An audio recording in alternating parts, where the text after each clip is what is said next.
આજે સેમ કપડાં પહેર્યા ને તો બહુ જામ્યું નહીં, તો પછી આપણે છે ને આઉટફિટ ચેન્જ કરી દીધા. અને સવાસરમાં છે ને મારા પપ્પા જગદીશ મહેતાના તીખા સમાચાર સાંભળતા હતા. અને સાહેબ આવ્યા ને તો અમારા ગામમાં મસ્તીના રોડ થઈ ગયા. અને આજે તો હું મોનીશ હારે કામ કરતા હતા. અને આજે ઓછામાં ઓછી છે ને 40-45 જેવી એડ તો બનાવી જઈ છે. અને ત્યાં દીદીનો કોલ આવ્યો બેંગ્લોરથી, કારણ કે આજે હતો શનિવાર. અને જીજાજી હારે આજે વાત ન થઈ, કારણ કે જીજાજી સૂતા હતા. કારણ કે મારી બેને છે ને આજે બહુ કામ કરાવ્યું હતું. પછી અમારું કામ ઓલમોસ્ટ પૂરું થવા જ આવ્યું હતું. અને ત્યાં મારી કોફી આવી ગઈ હતી અને બુરાનું બેગલ આવી ગયું હતું. અને આજે અમને મળવા લોકો વિદેશથી આવતા હતા. અને આ દાદા શોખીન હતા, ચીઝ કેક ને મફિન્સ ખાતા હતા. અને 5:15 વાગે છે ને આપણી દુકાન બંધ કરી દીધી અને બુરાએ હોત બંધ કરી દીધી. અને તમે વારંવાર પ્રયત્ન કરશો ને તો અસંભવ પણ સંભવ થઈ જશે, એવું આ સ્કૂલવાળા શીખવાડે છે. અને 5:45 વાગે હું ઘરે પહોંચી ગયો.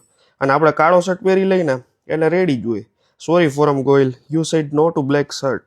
પણ રાણો તો રાણાની રીતે જોઈને મારો ભાઈ. અને મારી પાસે વોચ નહોતી ને તો પપ્પાની વોચ પહેરી લીધી.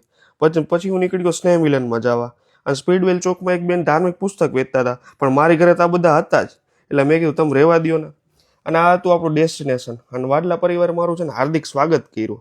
વાહ મારું ગામ વાડલા, આટલા બધા લોકોને જોઈને મને તો અંદર છે ને મોજના ફુવારા જ છૂટતા હતા. હા એવું જ લાગતું હતું. અને અમારા ગામના છે ને બધા જુવાનિયાને મળી લીધું, અમુકને ફોલો કરાવ્યું, વડીલોને મળી લીધું, કાકાને મળી લીધું. અને આ અમારો રાબડિયાનો ભાઈ જ છે, ખાલી 25 વર્ષ નાનો. અને અહીંયા જમણવાર પછી દુનિયાની સૌથી નકટી વસ્તુ સિંગ હતી. પછી 9:15 વાગે એક વેપારીને મળવા ચાયવાલા પહોંચી ગયો. ભાઈ આ ભાઈ છે ને બહુ જોરદાર માણસ હતા. એ ભાઈ 4 વર્ષ સુધી R&D કર્યું અને હવે એ લોકો લોન્ચ કરતા હતા. એટલે માર્કેટિંગ માટે મારી પાસે મીટિંગ હતી. અને રાતે 11:15 વાગે છે ને અમારા ક્લાયન્ટ આકાશભાઈને મળો હોય એના પહોંચી ગયો. અને રાતે 12 વાગે મીટિંગ પૂરી કરી. અને પછી ઘરે આવ્યો. અને ઘરે આવ્યો તો સોસાયટીમાં આ ગેટ બંધ હતો. અને શાંતિથી એક્ટિવા પાર્ક કર્યું. અને પછી હું પાછો કામે લાગી ગયો. તો ચાલે કાલે મળી. જય શ્રી કૃષ્ણ.